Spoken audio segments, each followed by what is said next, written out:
Hello दोस्तों, welcome to MBA वाला। MBA वाला की इस वीडियो के अंदर आप सभी का बहुत बहुत स्वागत है। हम देख रहे हैं कि पिछले वीक्स के अंदर हमने कुछ जीके के बहुत अच्छे क्वेश्चंस डिस्कस किए, उनको काफ़ी डिटेल में उनके एक्सप्लेनेशन को समझा, ताकि हमारी जो इकोनॉमिक नॉलेज है उसको हम कहीं ना कहीं बेहतर कर पाएँ। उसी पर्टिकुलर पैटर्न को हम आगे फर्दर कंटिन्यू करेंगे। और अगर आपने अलग अलग जो ओमेट्स को देखा होगा ना, उसमें आपने एक चीज़ रियलाइज़ करी होगी कि ओमेट्स के अंदर जो हम मनी एंड बैंकिंग, यानी कि कुछ बैंकिंग से संबंधित जो या तो स्टैटिक नॉलेज है या उसके साथ लिंक कुछ करंट अफेयर्स होते हैं, इनके ऊपर क्वेश्चंस अक्सर बन जाते हैं। रीजन बीइंग कि देखो, जब आप कहीं ना कहीं आप अपने ड्रीम कॉलेज के अंदर जाओगे तो बाद में आपको बहुत सारी चीजें इस फील्ड के साथ लिंक्ड होती हुई पढ़ने को मिलेंगी, राइट। तो इस वजह से मनी एंड बैंकिंग का जो कंपोनेंट है ना, वो आप सभी के लिए इंपॉर्टेंट बन जाता है। तो यहाँ पर क्या होगा आज के सेशन के अंदर, आज के सेशन के अंदर मैं आपको बहुत सारे क्वेश्चंस प्रैक्टिस करवाऊंगा। लगभग 15-20 क्वेश्चन हम डिस्कस करेंगे। और क्वेश्चन चलो एक तरीका है, पर आपको मैं वो कॉन्सेप्ट समझाना चाहता हूँ। रीजन बीइंग कि अगर आपका कॉन्सेप्चुअल क्लैरिटी अच्छी होगी उस कॉन्सेप्ट के रिगार्डिंग, उस पर्टिकुलर चीज के रिगार्डिंग, तो जैसा भी क्वेश्चन आपको पूछ लिया जाए एग्जाम के अंदर, आप बड़े आराम से उस चीज को टैकल कर पाओगे। और इंपॉर्टेंस तो मैंने बता ही दी है कि मनी एंड बैंकिंग एक बहुत ही इंपॉर्टेंट कॉम्पोनेंट बन जाता है जब हम बात करते हैं अलग अलग अदर मैनेजमेंट एंट्रेंस एग्जाम्स की, राइट। चलिए ठीक है, स्टार्ट करते हैं फिर आज का सेशन। यहां पे समझना, पहला क्वेश्चन ना है, which one of the following statement is an appropriate description of डीफ्लेशन। अब उसने शब्द क्या यूज किया, डीफ्लेशन। हम लोग ना ये शब्द अक्सर सुनते हैं अपने न्यूज़पेपर्स के अंदर। इवन अगर आप जब आपने ना रीडिंग कॉम्प्रिहेंशन आप अपने प्रैक्टिस करते हो तो आरसीज के अंदर भी इन्फ्लेशन, डिफ्लेशन, डिसइन्फ्लेशन, इस तरह की टर्म्स देखने को मिल जाती हैं। वहां पर तो आरसीज आप टैकल कर लेते हो, पर इनका अर्थ भी पता होना चाहिए अगर हम मनी एंड बैंकिंग का कॉन्सेप्ट डिस्कस कर रहे हैं। तो पहले ना मैं आपको इन तीनों में ना फर्क समझाने की कोशिश करता हूं कि आखिर ये जो टर्म्स हैं, आप इन्फ्लेशन की बात कर लीजिए, डिफ्लेशन की और डिसइन्फ्लेशन की। थोड़ा टाइम इसमें मैं इसलिए लूंगा इस क्वेश्चन के अंदर, रीजन बीइंग कि अगर आपने कॉन्सेप्ट समझ लिया ना, तो आगे 6-7 क्वेश्चन इन्हीं कॉन्सेप्ट के बेसिस के ऊपर हैं। वो एक एक मिनट के अंदर, मतलब 10-10 सेकंड के अंदर आप उन क्वेश्चंस को टैकल कर लोगे। तो थोड़ा फोकस करके इन सारे कॉन्सेप्ट को समझने की कोशिश करना कि तीनों में अर्थ क्या होता है। आप सुनते हो महंगाई के बारे में, बिल्कुल ठीक बात है। अक्सर हम बात करते हैं जैसे टमाटर के दाम बढ़ गए, प्याज के दाम बढ़ गए, इस तरह बात करते हैं, बिल्कुल ठीक बात है। ये जो प्रोसेस होता है ना किस चीज का, दाम बढ़ने का, इसी को बोलते हैं क्या, इन्फ्लेशन। तो मतलब क्या हो इन्फ्लेशन का, प्राइजेस राइज होना। ठीक है, प्राइजेस जब बढ़ते हैं ना, तब उनको हम बोलते हैं इन्फ्लेशन। जैसे मान लो मैं अगर बात करता हूं कि टमाटर के दाम इस महीने 100 रुपए हैं, अगले महीने वो 120 हो जाते हैं, फिर उसके अगले महीने वो आपको 150 रुपए किलो के हिसाब से मिलते हैं। तो आप देख रहे हो यार कि हाँ, चीजों के जो दाम थे ना, वो कंटिन्यूअसली हमें बढ़ते बढ़ते बढ़ते देखने को मिल जाएंगे, है कि नहीं। पहले 100, फिर 120, फिर 150। तो हो क्या रहा है, एक इंक्रीज हमें सस्टेन्ड देखने को मिलता है। इसी का अर्थ है इन्फ्लेशन। तो कभी भी आपसे इन्फ्लेशन पूछे तो दिमाग में आना चाहिए कि सर महंगाई हो रही है, चीजों के दाम बढ़ रहे हैं। ठीक है, ये बात तो समझ आई। उसी तरह से जब हम बोलते हैं ना डिफ्लेशन, ये क्या होता है, ये आपका इन्फ्लेशन का बिल्कुल अपोजिट हमें देखने को मिल जाता है। अब आप बोलोगे सर इसका क्या अर्थ, अपोजिट ऑफ इन्फ्लेशन। देखो, इन्फ्लेशन में मैंने आपको बोला चीजों के दाम बढ़ रहे हैं, तो डिफ्लेशन क्या होगा, चीजों के दाम कम होना is what, is deflation. Sir इसका एग्जांपल बता दीजिए। बिल्कुल, जैसे मान लीजिए कि पहले आपके टमाटर के दाम थे 100 रुपए, ठीक है। अब अगले महीने लेट से वो हो जाते हैं 80 रुपए, फिर उसके अगले महीने हो जाते हैं वो 60 रुपए। तो यहां पर क्या हो रहा है, कंटिन्यूअसली आप देख रहे हो ना कि चीजों के दाम नीचे नीचे नीचे जाते जा रहे हैं। इसी चीज का अर्थ क्या है, आपका डिफ्लेशन। जब आपके प्राइजेस नीचे जा रहे हो, इसका हम बोल देते हैं डिफ्लेशन। ठीक है सर, ये दोनों तो समझ आए, इन्फ्लेशन और डिफ्लेशन बिल्कुल अपोजिट होते हैं। इसके रिगार्डिंग तो हमें क्लैरिटी मिल चुकी है। अब सर यहां पर आपने एक तीसरा टर्म भी यूज किया है जिसको आपने लिखा है डिसइन्फ्लेशन। अब बहुत बच्चे मैं देखता हूं ना, डिफ्लेशन और डिसइंफ्लेशन में भी कंफ्यूज हो जाते हैं, पर आपको बिल्कुल भी कंफ्यूज नहीं होना। डिफ्लेशन तो समझ आ चुका है, डिसइंफ्लेशन में पता क्या होता है? मैं आपको एक एग्जांपल समझाता हूं। जैसे मान लो टमाटर के दाम थे 100 रुपए, ठीक है, फिर अगले महीने हो जाते हैं लेट से 150 रुपए, ठीक है, फिर अगले महीने हो जाते हैं लेट से वो 170, और फिर अगले महीने हो जाते हैं 175, ठीक है। तो इस तरह से हमें टमाटर के दाम देखते हुए देखने को मिल रहे हैं। आप बोलोगे सर ये तो इन्फ्लेशन है। इन्फ्लेशन क्यों है? चीजों के दाम बढ़ रहे हैं, बात बिल्कुल ठीक है। तो फर्क क्या हुआ? पर आप एक चीज नोटिस करो, फर्क यहां पर ये होता है, जैसे आपको राहुल सर ने आपको परसेंटेजेस बताए होंगे, बिल्कुल। तो अगर मैं आपसे पूछता हूं कि यहां से यहां तक ये कितने परसेंट बढ़ा, तो आप बड़े आराम से कह दोगे कि सर इनिशियल था 100 रुपया प्राइस, फाइनल प्राइस है 150, तो परसेंटेज चेंज आपका 50% देखने को मिल जाता है, ठीक है। ये पहले मंथ से दूसरे मंथ जाने में है। फिर अगले मंथ क्या होगा? अगले मंथ आप देखो कि 150 वाली चीज अब 170 रुपए की हो गई है। तो क्या हुआ है? चेंज कितना है? सिर्फ 20 रुपए। किसके ऊपर? 150 के ऊपर। तो ये कितना होगा? ये लगभग आपका 13.33% होगा, उसके आसपास आ जाएगा, 13% के आसपास। फिर आगे क्या होगा? आगे यहां पर जो दाम था 170, वो बन गया आपका 175, लगभग ये 2.9% के आसपास आ जाएगा। तो यहां पर जब मैंने एक चीज नोटिस, पता क्या करी? मैंने नोटिस करा कि चीजों के दाम बढ़ रहे हैं, 100, 150, 170, 175, पर उनके बढ़ने की जो रफ्तार है उसमें कमी आ रही है। क्या बोला मैंने? चीजों के बढ़ने की जो रफ्तार है उसमें कमी आ रही है। वो कैसे? देखो, पहले ये बढ़ रहे थे 50% की रफ्तार से, अगले महीने बढ़े 13% से, अगले महीने बढ़े 3% से। चीजों के दाम बढ़ रहे हैं, इसमें कोई डाउट नहीं है, पर बढ़ने की जो रफ्तार है ना, वो धीरे धीरे कम होती जा रही है। इसी को बोलते हैं डिसइंफ्लेशन। आई बात समझ में? तो फर्क क्या हुआ? जब चीजों के दाम बढ़ते हैं, इन्फ्लेशन। चीजों के दाम घटते हैं, डिफ्लेशन।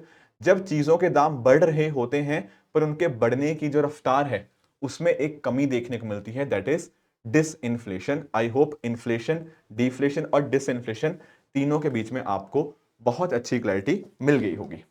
अब आते हैं वापस अपने सवाल के ऊपर, अगर तीनों कॉन्सेप्ट्स आपको क्लियर है। यहां पर पूछ रहा था किसके बारे में? वो पूछ रहा था कि डिफ्लेशन की सबसे बढ़िया डिस्क्रिप्शन हमें क्या देखने को मिलती है। पहला कह रहा है sudden fall in the value of currency. इसका करेंसी के साथ लिंकेज है? नहीं, इसका लिंकेज किसके साथ था? आपके कहीं ना कहीं आपके जो आपके अगर हम बात करते हैं, अगर जो चीजों के दामों के साथ था, तो पहला बात तो बिल्कुल यहां पे गलत हो जाएगी। दूसरा बात कह रहे हैं कि यहां पर हमें रिसेशन देखने को मिलता है आपके फाइनेंशियल और रियल सेक्टर के अंदर। रिसेशन मतलब होता है जब मंदी नहीं आ जाती।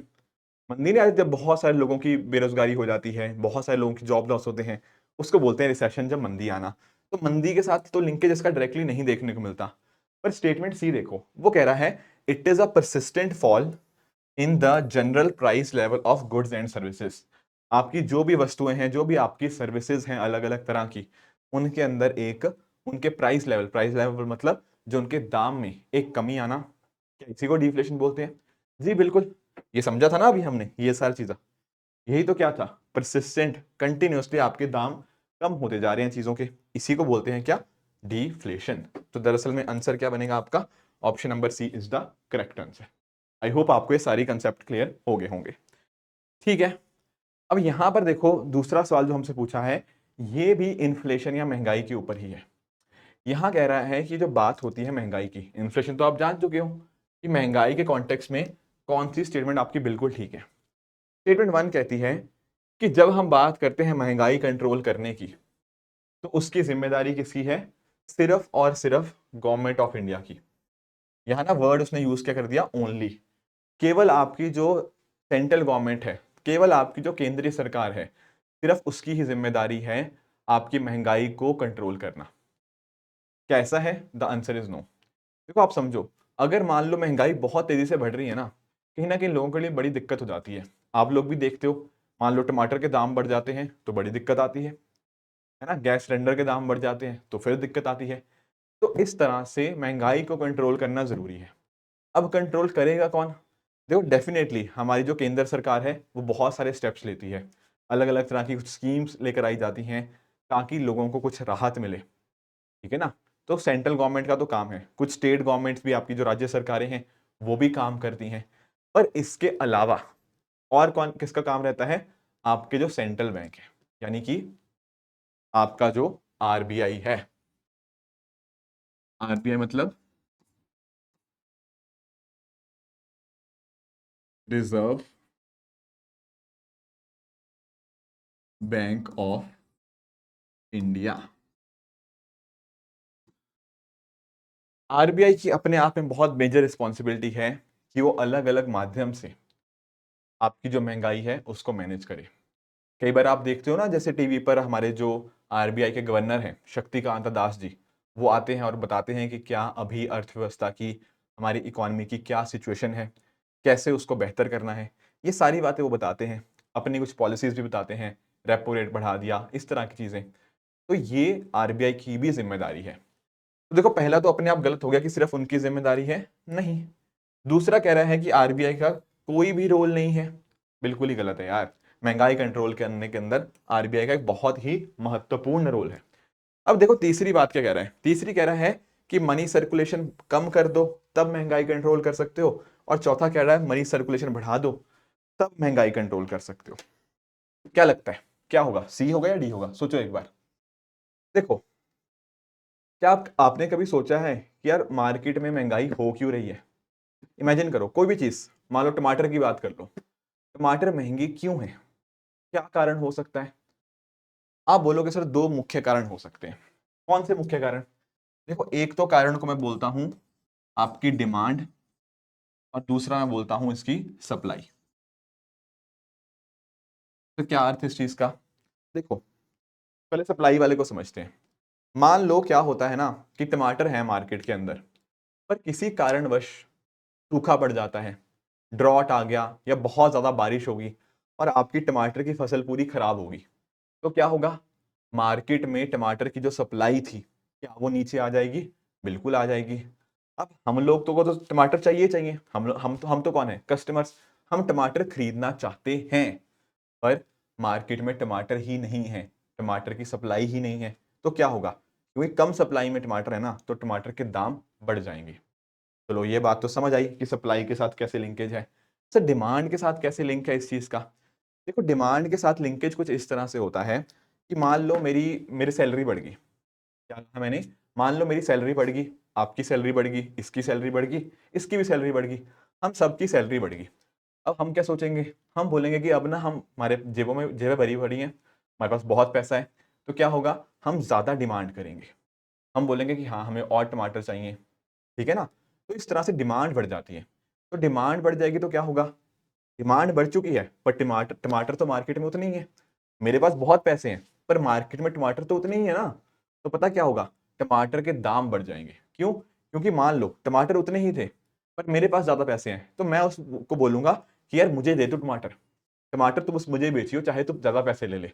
ये भी, इसकी भी सैलरी बढ़ गई थी, ये भी वही बात बोलेगा। आपकी बढ़ गई थी, आप भी यही बोलोगे, और ये भी यही बोलेगा। तो होता पता क्या है? जब कहीं ना कहीं पैसे मार्केट में बढ़ जाते हैं, हम लोगों की जेब में अंदर ज्यादा पैसा आ जाता है, उससे महंगाई बढ़ जाती है। तो अगर किसी को मान लो महंगाई को कंट्रोल करना हो, तो कैसे होगा? मनी को कम करके, मनी सर्कुलेशन कम हो जाएगी। मेरी जेब में पैसा कम, आपकी जेब में पैसा कम, इसकी जेब में पैसा कम, इसकी जेब में पैसा कम। अकॉर्डिंगली क्या हो जाएगा? आपकी मनी सर्कुलेशन कम होने से ना महंगाई कंट्रोल करी जा सकती है। तो यही यहाँ पे ये सवाल पूछ रहा था।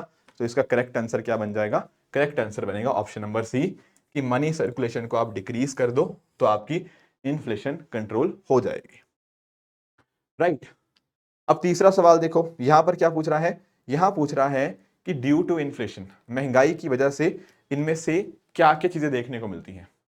पहला कह रहा है प्राइस ऑफ गुड्स इंक्रीज। क्या वस्तुओं के दाम बढ़ जाते हैं महंगाई के अंदर? Answer is obviously yes. जब कहीं ना कहीं महंगाई होगी तो चीजों के दाम बढ़ जाएंगे। बिल्कुल ठीक बात है, अभी डिस्कस किया।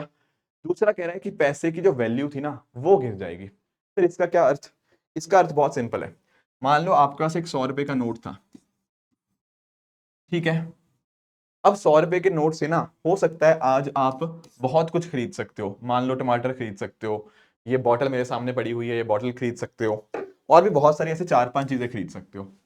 ठीक है, एक दो साल बाद लेट से महंगाई हो जाती है, तो पता क्या होगा? आप फिर से वही 100 रुपए का नोट लेकर जाओ मार्केट के अंदर, तो क्या आपको लगता है कि आप अभी भी इतनी सारी चीजें खरीद पाओगे? द आंसर इज नो, नहीं खरीद पाओगे। रीजन क्यों है? क्योंकि अब ना इन सारी चीजों के जो दाम थे वो बढ़ चुके हैं। एंड जैसे इन सारी चीजों के दाम बढ़ जाते हैं तो आपके जो 100 रुपया है उससे ये सारे के सारे प्रोडक्ट्स अब नहीं खरीदे जाएंगे। तो दरअसल में जो पहले 100 रुपए का मूल्य था वो ज्यादा था एक तरह से, पर अभी महंगाई की वजह से जो 100 रुपए का जो वैल्यू है, जो इसका मूल्य था, वो कहीं ना कहीं नीचे आ चुका है।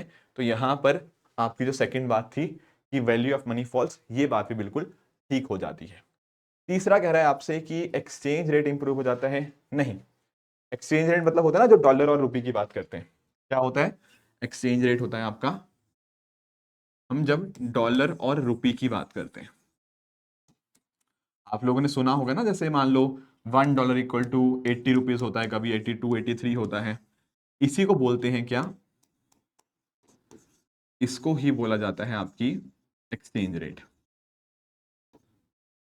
ठीक है। तो जब एक्चुअल में महंगाई होती है ना, तो उसकी वजह से आपकी जो एक्सचेंज रेट है वो खराब हो जाती है। यानी कि महंगाई के टाइम के ऊपर ये आपका जो रुपया है ना वो नीचे गिरता रहता है। मान लो $1 इक्वल टू 85 हो जाएगा या 90 हो जाएगा, इस तरह से रुपए में गिरावट आती रहती है।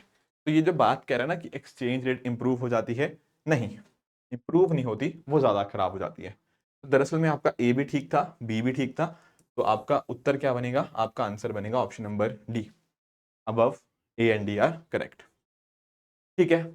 आगे एक दो सवाल और हैं, ये भी महंगाई से लिंक्ड है। क्या कह रहा है यहाँ पे? यहाँ वो कह रहा है कि जब हम बात करते हैं ना महंगाई की, तो इन्फ्लेशन की वजह से किस किस को फायदा होता है, ये पूछ रहा है, और किसको नुकसान होता है। लॉजिकली समझना। पहले तो जैसे मान लो, जैसे मैं ना कुछ पैसे सेव करता हूँ, एग्जांपल समझना। मान लो मैंने बैंक के अंदर अपने 100 रुपए डाल रखे हैं। ठीक है। अब मैंने 100 रुपया डाला हुआ है, तो आप बोलोगे सर या तो आपने सेविंग्स अकाउंट खुलवाया होगा या एफडी वगैरह करवाई होगी। ठीक है। बट कहने का मेरा पॉइंट है कि मुझे कुछ ब्याज मिलता होगा, लेट से 4% ब्याज मिलता है। ठीक है। तो अगले साल अगर मैंने आज 100 रुपये जमा कराया है, तो अगले साल मुझे बैंक 4 रुपया ब्याज दे देगा। तो टोटल वैल्यू मुझे कितनी मिलेगी? 104 रुपये। ठीक है। तो ये थी एक साल की कहानी कि आज से लेकर अगले एक साल के बीच में मैं 4 रुपया नेट में कमा रहा हूं। पर इसी बीच मान लो एक चीज क्या होती है सर, क्या होती है? इसी बीच लेट से आपकी महंगाई हो जाती है, यानी कि इन्फ्लेशन हो जाता है। तो जब महंगाई होगी ना इसी बीच के अंदर, उससे दिक्कत क्या आएगी? उससे दिक्कत ये आएगी कि जो 104 रुपए तो आपके हो गए हैं, पर 104 वाले जो वैल्यू थी ना, उसकी दरअसल में कीमत कहीं ना कहीं कम हो जाएगी। लास्ट क्वेश्चन याद करो, मैंने बताया था क्या? महंगाई की वजह से जो आपका पैसा है, जो आपका नोट है, उसकी वैल्यू नीचे आ जाती है। बिल्कुल ठीक बात है।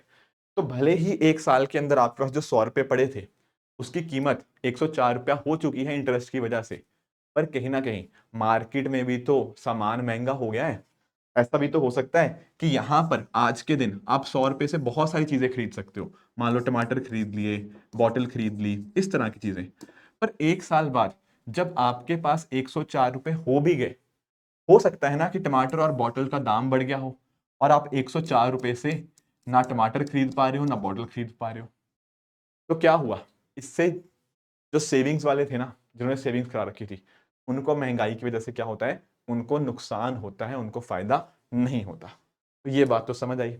अब चौथा बात वो कह रहा है गवर्नमेंट पेंशनर्स की। जो लोग पेंशन लेते हैं सरकार से, सरकार से पेंशन क्या आती है? एक सर्टेन अमाउंट आती है। बिल्कुल ठीक बात है। तो क्या आप मुझे बताओ, पेंशनर्स के अंदर भी तो यही सेम कॉन्सेप्ट लगेगा। पेंशनर को मान लो 100 रुपया पेंशन आती है, तो 4 रुपए वो इंटरेस्ट ले लेगा, तो 104 रुपया उसको मिला। पर कहीं ना कहीं महंगाई का उसको नुकसान भी हुआ। तो चौथे में भी बात सेम ही हो रही है। अब यहाँ पे आती है दिक्कत ए और बी के अंदर। बहुत सारे बच्चे कंफ्यूज रहते हैं कि सर इसका आंसर होगा क्या, ए होगा या बी होगा। चिंता नहीं करनी, मैं समझा दूंगा दोनों।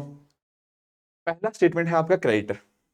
क्रेडिटर कौन होता है? जो लोन देता है। क्या बोला मैंने? जो लोन देता है। और आपका डेटर क्या होता है? जिसने लोन लिया। अच्छा ठीक है सर, क्रेडिटर डेटर में फर्क तो समझ आ गया, पर फायदा किसको होता है? इसको एग्जांपल से समझते हैं। मान लो ये दो लोग हैं।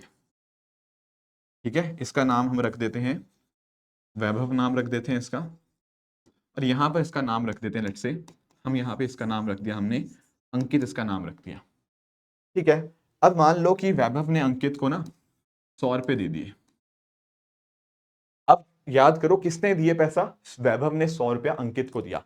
तो वैभव क्या हो गया, वैभव आपका हो गया क्रेडिटर, क्योंकि ये लोन दे रहा है। अंकित ने पैसा लिया या लोन लिया, तो अंकित कौन हो गया, अंकित आपका हो गया डेटर। ठीक है, तो इस तरह से आज इसने 100 रुपया दे दिया। अब आपके दिमाग में एक सवाल आना चाहिए, सर वैभव ने 100 रुपया अंकित को क्यों दिया होगा। अंकित को पैसा इसीलिए दिया क्योंकि अंकित को जरूरत थी, और उसने बोला, अंकित ने क्या कि अगले साल मैं 100 रुपया तो तुझे लौटाऊंगा ही लौटाऊंगा, उसके अलावा मैं थोड़ा इंटरेस्ट भी दूंगा। मान लो उसने बोला कि मैं तुझे 10 रुपए और दूंगा, तो 1 साल के बाद क्या होगा, अंकित वैभव को 110 रुपया रिटर्न कर देगा। क्यों, लोन लिया था ना 100 का, तो 1 साल बाद वो 110 रुपया उसको रिटर्न कर देगा। इस तरह से ये चीज वर्क करती है। अब इसमें बीच में उसने बात कर दी किसकी, महंगाई की, कि मान लो बीच में आपकी इन्फ्लेशन आ जाती है, महंगाई आ जाती है, तो उससे पता क्या होगा, उससे फायदा किसको होगा, नुकसान किसको होगा, हमें ये समझना है। तो होता क्या है, आज मान लो, आज क्या था, आज के दिन वैभव के पास थे 100 रुपए। ठीक है, इस 100 रुपए से ना वैभव लेट से क्या कर पा रहा था, इस 100 रुपए से मान लो वैभव लेस खरीद पा रहा था 50 रुपए के, और उसी तरह से लेट से 50 रुपए की एक उसने बॉटल खरीद ली। ये है आज की दुनिया, ये है आज की जिंदगी। ठीक है, 1 साल बाद क्या होगा, 1 साल के बाद वैभव को कितने मिलेंगे, आप बोलोगे सर वैभव को मिलेंगे मिलेंगे 110 रुपए। क्यों, क्योंकि वो अंकित उसको दे रहा है। पर दिक्कत पता कहां पे आएगी, दिक्कत यहां पे आएगी कि महंगाई भी आ गई 1 साल के अंदर। हो सकता है ना जो लेस पहले 50 रुपए के आ रहे थे, अब आप बोलो सर वो लेस अब 80 रुपए के आ रहे हैं, और आपकी जो वाटर बॉटल थी वो लेट से आपकी 100 रुपए की आ रही है। तो अब मुझे बताओ, क्या वैभव के लिए पॉसिबल है कि 110 रुपए के अंदर वो एक लेस का पैकेट भी खरीद ले और एक वाटर बॉटल भी खरीद ले। आप बोलोगे सर नहीं, क्योंकि वैभव के पास तो 110 रुपए हैं, पर इनका दाम हो गया 180 रुपए। तो पता क्या हो रहा था, 1 साल पहले तो वैभव एक पैकेट लेस और एक वाटर बॉटल खरीद पा रहा था, पर 1 साल के बाद महंगाई की वजह से उसको फायदा जरूर हुआ, मतलब 110 रुपए जरूर मिले, पर कहीं ना कहीं बाकी वस्तुओं के दाम बढ़ गए ना महंगाई की वजह से, और उसका नुकसान होता है। तो हुआ क्या, जब महंगाई होती है तो जिसने लोन दिया, जो इस केस में वैभव था, उसको नुकसान होता है, और जो अंकित है हमारा, उसको फायदा होता है जिसने लोन लिया था। तो आपको सिंपली याद क्या रखना है, याद ये रखना है कि जब हम बात करते हैं क्रेडिटर्स की, क्रेडिटर का अर्थ क्या, जिसने लोन दिया, उसको होता है नुकसान महंगाई के अंदर, और आपके जो डेटर्स होते हैं, जिसने लोन लिया, उसको होता है फायदा। तो इस वजह से इसका सही आंसर बनेगा ऑप्शन नंबर डी। आप इसको याद रख सकते हो, पर मैंने आपको पूरा प्रोसेस एक्सप्लेन कर दिया कि किस तरह से किसको फायदा होता है और किसको नुकसान होता है। डिटेल में क्यों समझाया, क्योंकि मल्टीपल टाइम्स ऐसे क्वेश्चन हमसे पूछे गए हैं।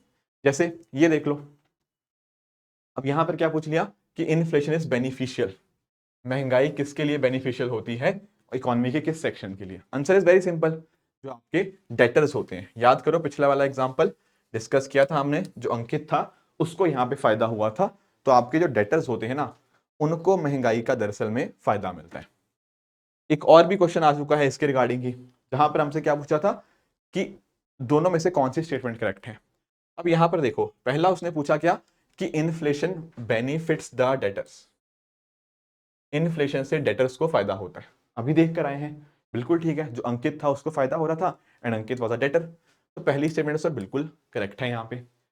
दूसरी स्टेटमेंट वो क्या पूछ रहा है, inflation benefits the bond holders. अब देखो ये भी ना, बॉन्ड वर्ड भी आप बहुत बार सुनते होंगे अपने न्यूज़पेपर्स वगैरह के अंदर।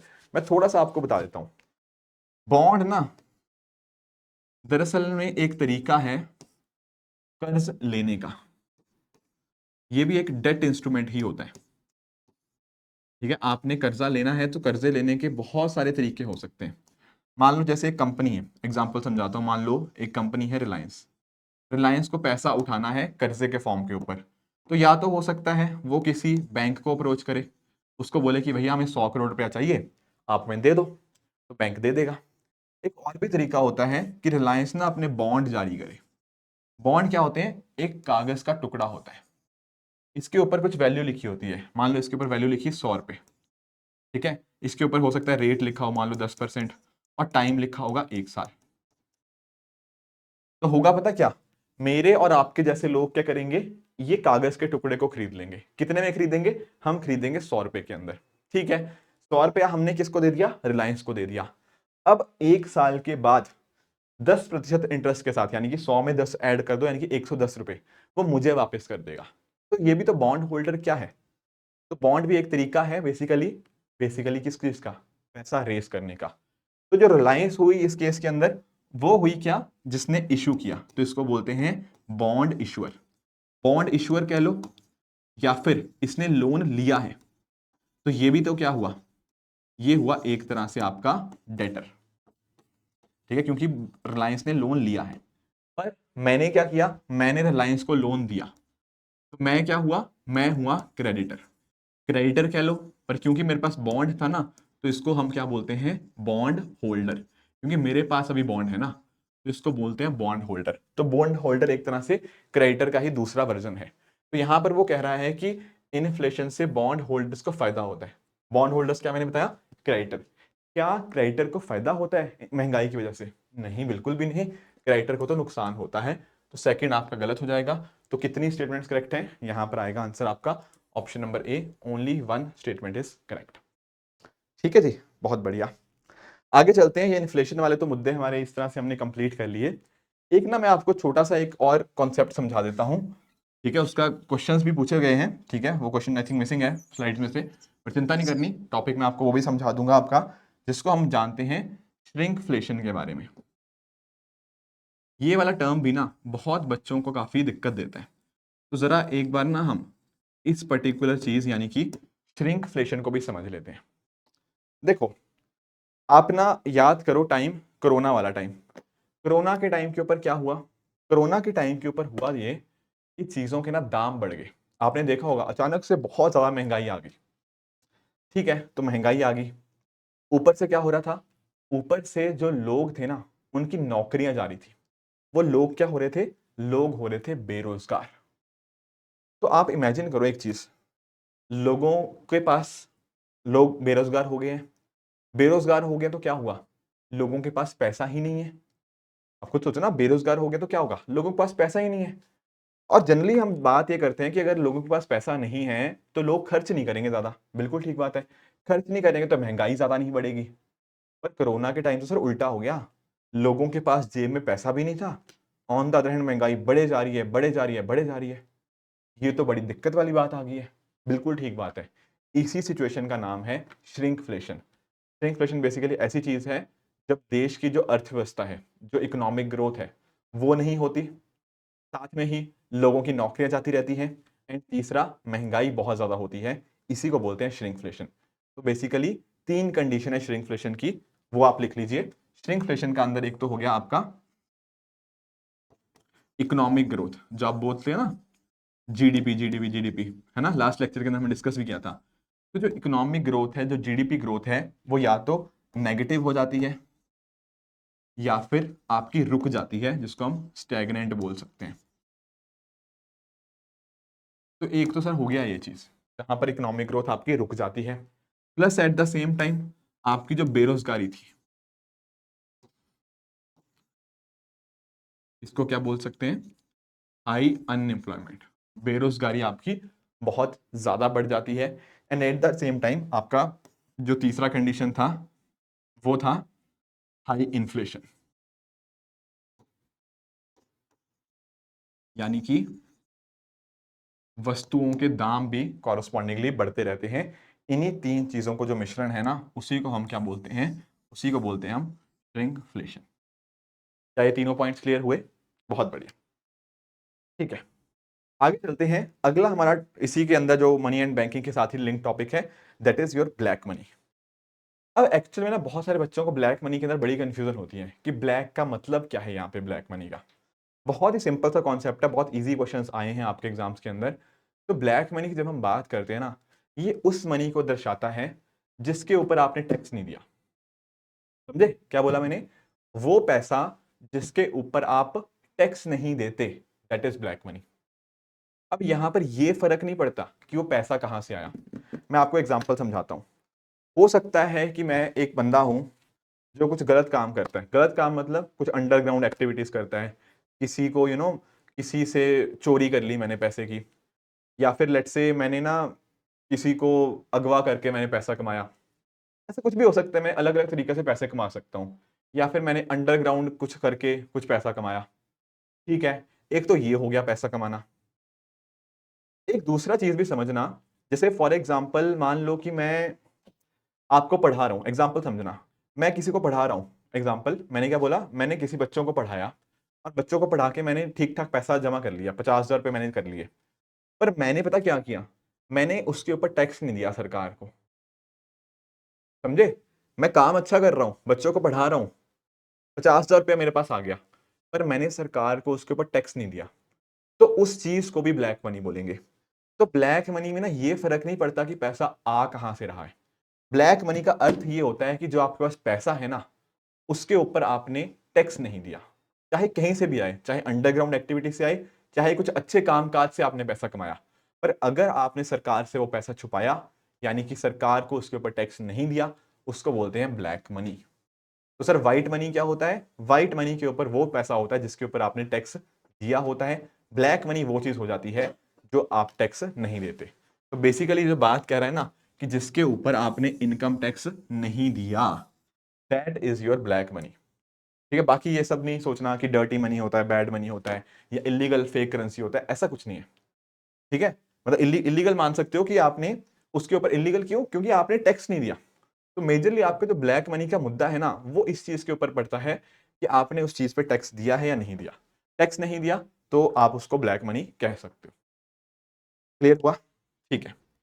उसी तरह से एक और सवाल आपके एग्जाम में पूछा गया था कि जब हम बात करते हैं कि इंडिया में बहुत ज्यादा ब्लैक मनी है, काला धन जब हम बात करते हैं, तो काले धन से दरअसल में आपकी जो सरकार है, जो आपकी केंद्रीय सरकार है, यानी कि गवर्नमेंट ऑफ इंडिया, उसको क्या फर्क पड़ रहा है इस चीज के साथ कि अगर मान लो देश में काला धन भी है।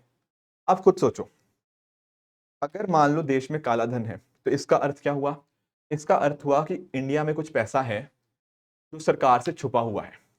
क्यों? क्योंकि तभी तो आपने टैक्स नहीं दिया उसके ऊपर, आपने सरकार से वो चीज को छुपा लिया, आपने इकोनॉमी में पैसा आने ही नहीं दिया। तो क्या हुआ? कहीं ना कहीं आपने सरकार से वो पैसा छुपा लिया, तो सरकार की जो कमाई थी वो जितनी होनी चाहिए थी उतनी ना होके थोड़ी कम होगी। बिल्कुल ठीक बात है। और जब आप ये चीज इमेजिन कर पा रहे हो कि सरकार को उतनी कमाई नहीं हो रही, तो सरकार का पैसे का लॉस है। अदरवाइज क्या होता? सरकार के पास अच्छा खासा पैसा आता, वो उसको हेल्थ के अंदर, एजुकेशन के अंदर और अलग अलग तरह की स्कीम्स के अंदर लगाती, और उससे सरकार को अच्छा चीज होती, देश भी आगे प्रगति करता। पर ब्लैक मनी की वजह से ना सरकार का जो ये रेवेन्यू है, जो पैसा था जो वो कमा सकती थी, वो नहीं कमा पाई। तो दरअसल में सरकार को सबसे बड़ी दिक्कत यही है कि उसका जो पैसा होता है ना, उसमें एक मेजर लॉस उसको देखने को मिलता है, जो कि उसके खजाने के अंदर आ सकता था, पर वो किसी कारण टैक्स एवेजन की वजह से नहीं आया। तो इस वजह से इसका आंसर बन जाएगा आपका ऑप्शन नंबर डी। क्लियर हुई है बात? ठीक है। एक देखो अभी रिसेंटली क्या हुआ, आपका डीमोनेटाइजेशन फिर से न्यूज में आ गया था। ठीक है, बीच में 2000 के नोट की भी बात हुई, बीच में सुप्रीम कोर्ट का भी फैसला आया था, तो ये करंट अफेयर्स के साथ भी इसका लिंकेज है। यहाँ पर क्या कह रहा है कि डीमोनेटाइजेशन का इनमें से कौन सा ऑब्जेक्टिव स्टेटेड नहीं था, यानी कि सरकार के द्वारा इनमें से कौन सा बोला गया कि कौन सा क्या रीजन नहीं है। ठीक है, तो बेसिकली यहाँ से 4 ऑप्शंस हैं, इनमें से 3 कारण होंगे जो डीमोनेटाइजेशन के बताए गए थे, एक कारण नहीं है। जैसे फॉर एग्जाम्पल पहला कह रहा है कि कैश का यूज कम हो जाए। क्या ये एक कारण था आपका डीमोनेटाइजेशन के पीछे? Answer is yes. सरकार ने बोला था वो चाहते हैं कि कहीं ना जो कैश का बहुत ज्यादा हमारी इकोनॉमी के अंदर यूज है, उस कैश को कम करके हम थोड़ा एक डिजिटल इकोनॉमी की तरफ प्रोग्रेस करें। तो that was one of the objectives which was stated by government. दूसरा बोल रहा है कि डिजिटल मोड ऑफ ट्रांसमिशन, जो ट्रांजैक्शन होते हैं उसका यूज बढ़ाए। बिल्कुल, आजकल आप फोन पे, गूगल पे, पेटीएम, ठीक है ना, यूपीआई के माध्यम से आप बहुत जगह ट्रांजैक्शंस करते हो। तो ये भी एक स्टेटेड ऑब्जेक्टिव था कि हम चाहते हैं ये चीजें सारी हों। तीसरा बोल रहा है कि टैक्स बेस को एक्सपेंड करना। दरअसल में होता पता क्या है, जब आप ना हर चीज पैसे मतलब कैश की फॉर्म में डील करते हो, मान लो मुझे 1 लाख रुपया किसी को देना है, तो मैं सारा पैसा उसको कैश के फॉर्म में दे रहा हूं। जब ऐसा होता है ना, तो सरकार को हर चीज का ट्रांजैक्शन करना बड़ा मुश्किल होता है। समझे इस बात को? मान लो मैंने एग्जांपल समझाता हूँ, मान लो मैंने दिखाया कि यार मेरी इनकम है महीने की 50,000। ठीक है, मैंने कागजों में ये दिखा रखा है। और एक्चुअल में मैं कर क्या रहा हूं, मैं लाखों करोड़ों के लोगों के साथ ट्रांजेक्शन्स कर रहा हूं। कैसे? कैश की फॉर्म के अंदर। अगर मान लो मैं आपको पैसा दे रहा हूं, किसी को मैंने 1 लाख दे दिया, किसी को 2 लाख दे दिया, तो कई बार ना सरकार को ये पकड़ना मुश्किल हो जाएगा।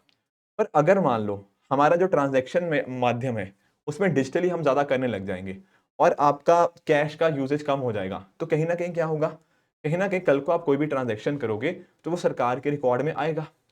जब आप किसी को पैसा ट्रांसफर करते हो तो बैंकिंग माध्यम से कर रहे हो, तो वो सरकार के रिकॉर्ड में आएगा। तो कुछ भी गड़बड़ी होती है, कुछ भी टैक्सेशन वाले इश्यूज होते हैं, तो वो सारे पकड़े जा सकते हैं।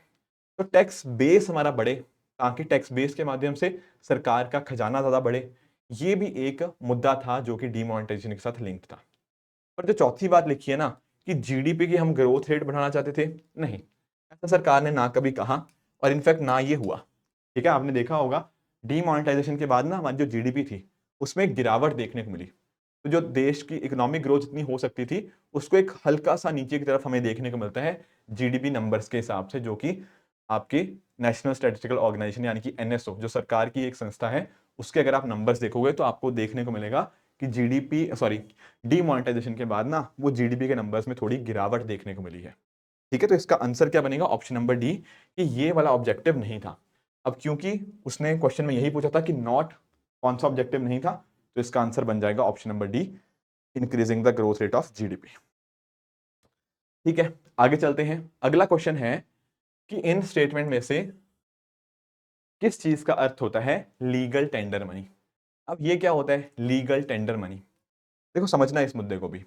जैसे मान लो मेरे पास 50 रुपए है, ठीक है, मैं चाय पीने जाता हूँ बाहर, और मैं चाय वाले से चाय पी लेता हूँ और उसको पैसे दे देता हूँ 50 रुपए का नोट।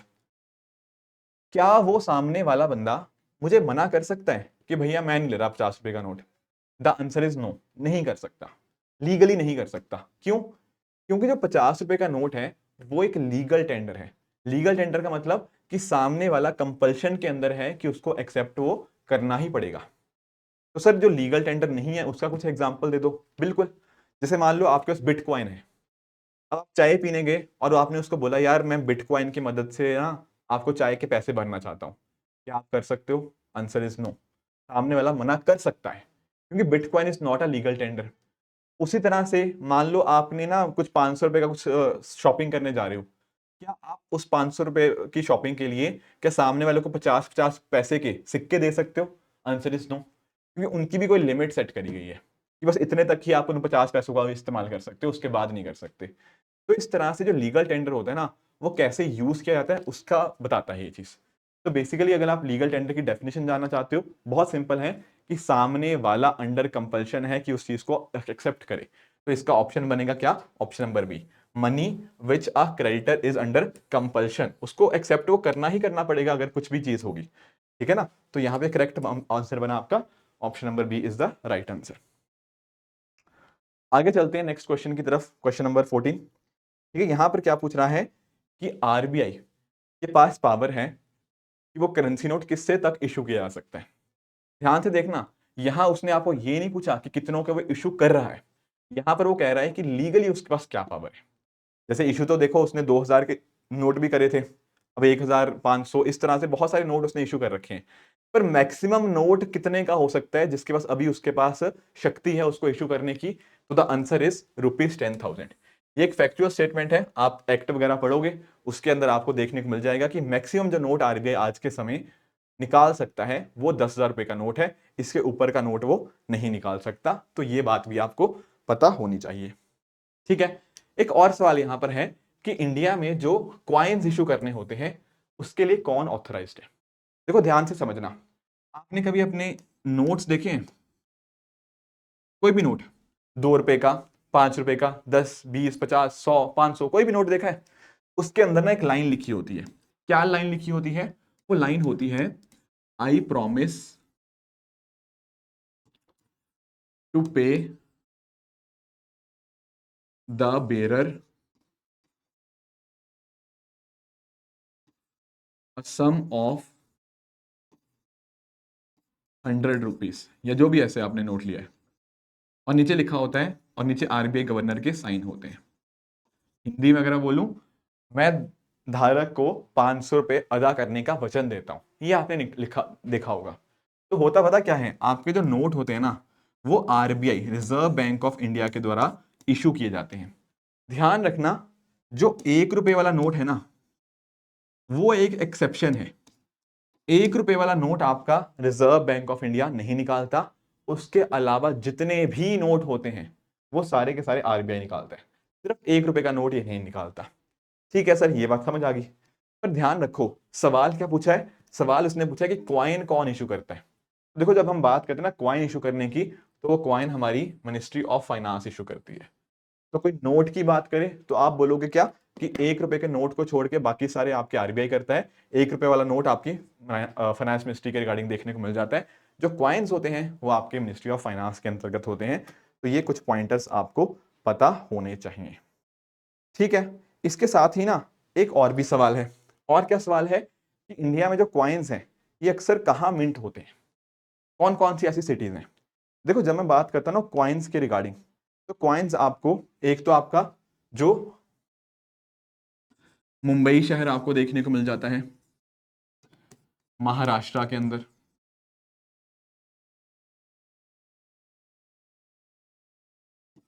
तो एक तो क्वाइंस आपके यहां मिंट होते हैं। इसके अलावा आपका नोएडा, नोएडा कहाँ आता है आपका? नोएडा आता है आपका उत्तर प्रदेश के अंदर। यहां आपको देखने को मिल जाएंगे क्वाइंस जहां पे मिंट किए जाते हैं। इसके अलावा आपका जो कोलकाता है, कोलकाता है आपका वेस्ट बंगाल के अंदर। यहां पर आपको क्वाइंस मिंट होते हुए देखने को मिल जाएंगे। एंड लास्टली आपका जो हैदराबाद है, जो कौन सी स्टेट है? क्या आंध्र प्रदेश है? नहीं, आंध्र प्रदेश पहले हुआ करता था, बाद में जब तेलंगाना बन गया तो अब तेलंगाना में ही आपको आंध्र प्रदेश देखने को मिल जाएगा। तो ये 4 जगहें हैं जहां पर आपको देखने को मिल जाएगा। तो कौन सी स्टेटमेंट ठीक रहेगी? आपकी स्टेटमेंट नंबर डी ठीक रहेगी। ठीक है, ध्यान में रखना, दिल्ली के अंदर नहीं देखने को मिलते आपके कॉइन्स मिंटिंग। उसके अलावा ये जो बाकी 4 जगह मैंने साइड में रखी है ना, यहां पर आपको देखने को मिल जाएंगे। तो यहां पर ऑप्शन नंबर डी के अंदर ये इनमें से 3 ऑप्शन दिए हुए थे, एक चौथा नोएडा भी है इसके साथ में। तो इसका करेक्ट आंसर बनेगा option number D, Mumbai, Kolkata and Hyderabad. तो ये कुछ सवाल थे जो आज मैं आप सभी के साथ डिस्कस करना चाहता था। देखो, अभी तक हमने जो प्रॉबेबल टॉपिक्स थे, जैसे फॉर एग्जांपल इंडिया का इकोनॉमिक डेवलपमेंट का नेचर कैसा है, लास्ट वीक उसके ऊपर डिस्कशन करी। और मनी एंड बैंकिंग से जो कुछ प्रॉबेबल क्वेश्चन हो सकते हैं, थोड़ा हमने इसको समझा। एक्चुअली मैं जो क्वेश्चंस आपको लेके आया हूं ना, ये उसी पैटर्न के ऊपर है जिस पैटर्न के ऊपर आपके ओमेट्स में सवाल पूछे जाते हैं। क्योंकि आप रियलाइज करो, करंट अफेयर्स तो अगर आप पढ़ने लग जाओगे ना, शायद कभी खत्म ही नहीं होगा, या स्टैटिक पढ़ने लग जाओगे, वो भी कभी खत्म नहीं होगा। तो हमें ना कुछ पिक एंड चूज करना पड़ता है। क्या पिक एंड चूज करना पड़ता है? बेसिकली वो टॉपिक्स जिनके एग्जाम में आने की जो प्रोबेबिलिटी होती है ना, वो ज्यादा होती है। तो जो इस तरह की चीजें, बिजनेस हो गया, आपका इकोनॉमी हो गया, राइट, मनी एंड बैंकिंग हो गया, ये सारे वो टॉपिक्स होते हैं जो ज्यादातर आपके एग्जाम्स में पूछे जाते हैं। तो हमें भी यही इंश्योर करना है कि हमारी जो प्रेपरेशन स्ट्रेटेजी हो, वो एग्जाम में ज्यादा प्रोबेबिलिटी पूछने वाले क्वेश्चंस के हिसाब से ही अलाइंड रहे। क्योंकि देखो, होता पता क्या है, टाइम हमारे पास लिमिटेड है। तो लिमिटेड टाइम को कैसे इफेक्टिवली और कैसे एफिशिएंटली यूज करना है, यही एक चीज डिटरमिन करती है कि आप कहीं ना कहीं उस टाइम का मैक्सिमम यूटिलाइजेशन कैसे कर पाओगे एंड अपने एग्जाम के लिए बहुत अच्छे से तैयार कैसे हो पाओगे। ठीक है दोस्तों, तो आने वाले वीक्स के अंदर भी इस तरह से और भी बहुत सारी मैं आपके लेक्चर्स लेके आऊंगा, ताकि जीके के रिगार्डिंग जो आपके इश्यूज है ना, उनको मैं रिजॉल्व कर पाऊं। ठीक है, तो इसी तरह से आप भी अपने एंड पे हार्ड वर्क करते रहिए। मिलते हैं फिर अगले हफ्ते। Goodbye and good luck to all of you. Thank you so much.